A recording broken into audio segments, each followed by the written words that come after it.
বিস্তারিত খবরাখবর জানতে আমরা চলে যাব শহীদ মিনার প্রাঙ্গণে। সেখানে আছেন আমাদের সহকর্মী জুমাতুল বিদা। বিদা, এখনো বেশ কিছুটা সময় আছে, শেষ মুহূর্তের প্রস্তুতি চলছে, সেখানে জানাবেন সেই বিষয়ে। আর নেতাকর্মীরা কি আসতে শুরু করেছেন, কি বলছেন তারা? জয়ী, যেহেতু এটি কেন্দ্রীয় শহীদ মিনারে আয়োজন করা হচ্ছে, তাই কাঠামোগত যে মঞ্চ প্রস্তুত এরকম কোনো বাধ্যবাধকতা কিংবা সেরকম কোনো প্রস্তুতি এখানে কিন্তু নেই। তবে পোস্টার কিংবা ব্যানার টাঙিয়ে তাদের যেই স্বল্প পরিসরে তাদের দফাগুলো জানানোর যে আনুষ্ঠানিকতা সেটি ইতিমধ্যেই সম্পন্ন হয়েছে।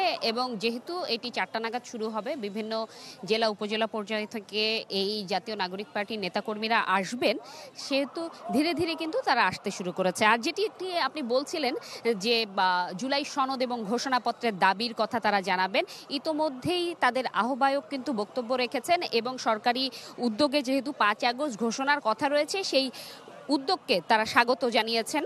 এবং যদি 24 দফা ইশতেহারের অংশবিশেষ একটু তুলে ধরি, এখন পর্যন্ত তাদের এই 24 দফা ইশতেহারে কি কি থাকছে, রাষ্ট্রের ভিত্তি এবং মূল যে নতুন যে সংবিধান সেটির কথাও কিন্তু তারা উল্লেখ করেছে, যেখানে রাষ্ট্রের সার্বিক নিরাপত্তা বিষয়টিকে সর্বোচ্চ অগ্রাধিকার দিতে তারা জাতীয় নিরাপত্তা পরিষদ গঠন করবেন, এমন কথা তারা বলছেন তাদের ইশতেহারে। এছাড়া একটি সত্যিকারের জনগণতান্ত্রিক রাষ্ট্র গড়ে তুলতে ঔপনিবেশিক আমলের যেই আইনের গুলো রয়েছে সেগুলো জাতীয় এবং আন্তর্জাতিক মানবাধিকার মানদণ্ডের ভিত্তিতে যুগোপযোগী করবে, এরকম একটি তথ্য কিন্তু তাদের পক্ষ থেকে জানানো হয়েছে, যেটি আসলে তাদের ইশতেহারের প্রথম দফায় থাকছে। এবং জুলাই গণ অভ্যুত্থান তাদের দ্বিতীয় দফায় থাকছে, যেখানে খুব স্পষ্টভাবে উল্লেখ করা হয়েছে যে 1971 সালের মহান মুক্তিযুদ্ধে ঘোষিত যেই পূর্বপুরুষের কাঙ্ক্ষিত সাম্য, মানবিক মর্যাদা এবং সামাজিক সুবিচার রয়েছে, সেটি জুলাই গণ অভ্যুত্থানের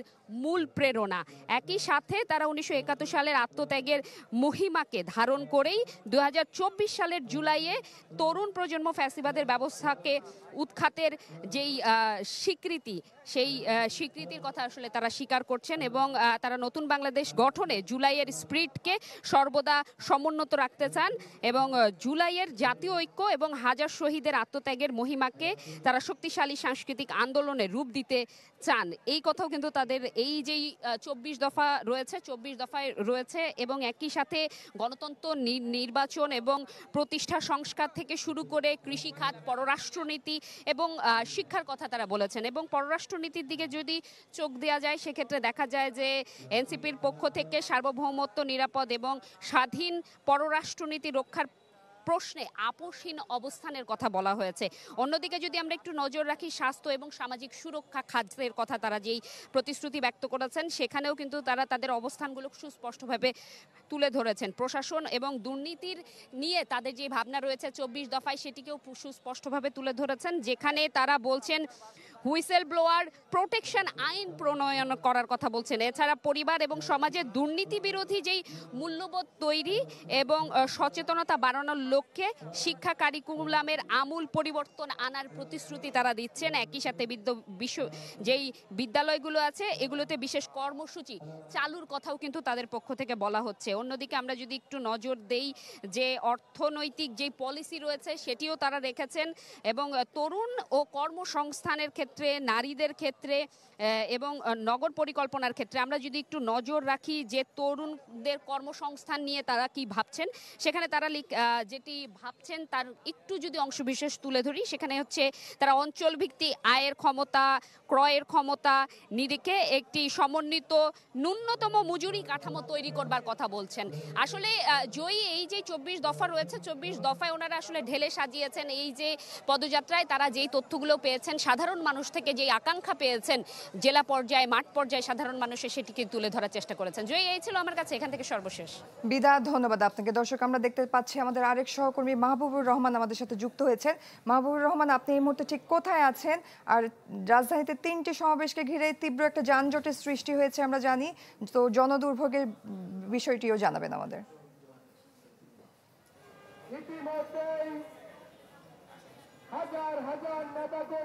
আসলে এই মুহূর্তে রাজধানীর যে কাঁটাবন মোড়, সেই কাঁটাবন মোড়ে অবস্থান করছি।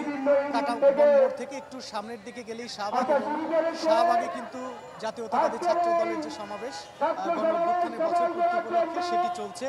এবং আরও একটি যেটি চলছে সেটি হচ্ছে জুলাই সনদ এবং ঘোষণাপত্রের দাবিতে শহীদ মিনারেও একটি সমাবেশের প্রস্তুতি চলছে, যেটি বিকেল 3টা থেকে শুরু হবে। আজকে ঢাকা শহরে, রাজধানী ঢাকায় সবকিছু মিলিয়ে অনেক কয়টি সমাবেশ রয়েছে। এছাড়া সোহরাওয়ার্দী উদ্যানে সেখানেও সাইমন শিল্পী গোষ্ঠীর একটি কালচারাল ফেস্ট চলছে। সবকিছু মিলিয়ে আজকে রাজধানী ঢাকায়